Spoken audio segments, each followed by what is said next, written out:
So my name is Amber Helgeson, and I am a conscious birth doula, a shamanic practitioner, transformational life coach, and a plant medicine shaman. I do what I do because I have been in the space once upon a time of experiencing trauma, the hardships of life. And I've always felt in my own soul that life is meant to be good, and to understand fully that we are the reasons that it may not feel good is the reason why I stepped into this space, so that we can clear all those spaces, those avenues, those thoughts, the trauma DNA structures, so that you can learn to love yourself and show up for yourself and your life.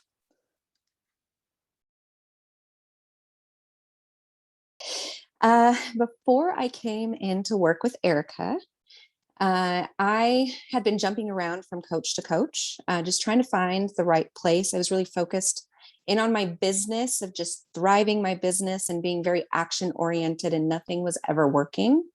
And so I was feeling quite frustrated and misunderstood within my own relationship around my business.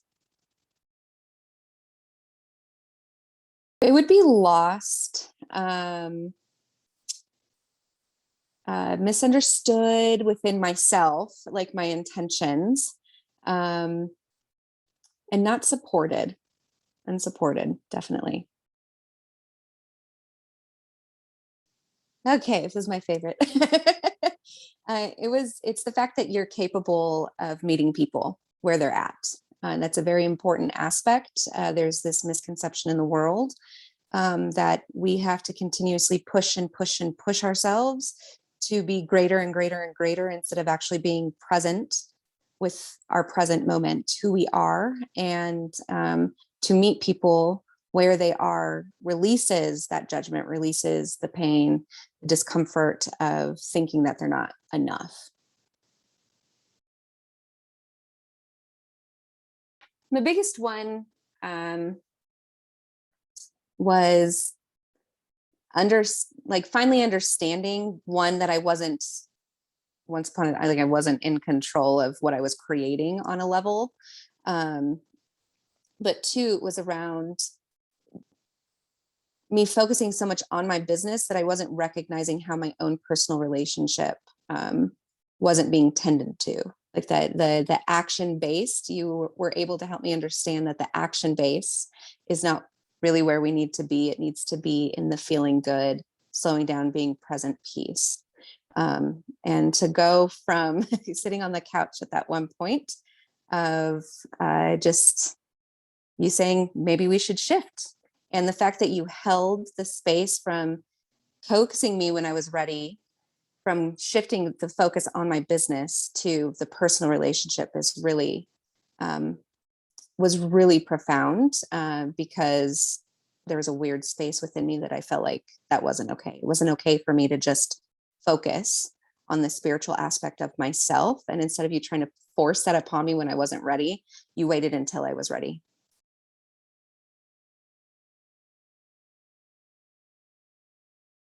Well, first, what happened is I actually felt at ease. The amount of stress that was lifted off of me, I could breathe. Like even just feeling it now, I can breathe. But then the financial flow just came in so easily. It was just, I started booking up clients left and right. Ceremonies started to book out months in advance. To just random amounts of money from any place would start showing up in my bank account. I'm receiving. I'm definitely receiving, but I like to call it making love to myself. I recognize that everything that is happening in my world on a much deeper level, such as the way that I dance when I go to a concert, or when I'm step into ceremony, or, with my partner, our interactions, those are all reflections of my own deeper love making and relationship of myself on it. I know that sounds like an oxymoron in ways, but the making love to myself and really loving myself on a whole other level, I've tapped into it in a way that it like is in the somatic level of my body now. I can fully understand it. My body knows how to respond with it, and I know how to manifest within that now. Disarray and harmony. Looking for a container and a place that really feels safe, that you can be met. And instead of you happen to meet your coach in, I would 100% work with you. I would work with Erica. The fact that it means a lot to me when someone can meet me somewhere, because in my own plant medicine ceremonies, that's where I meet people. And when we meet people there, and we meet together instead of one trying to be forced another way, over exaggerating, that's where magic happens. That's where shifts happen. That's where love happens. That's where compassion happens. And you are absolutely phenomenal within that space.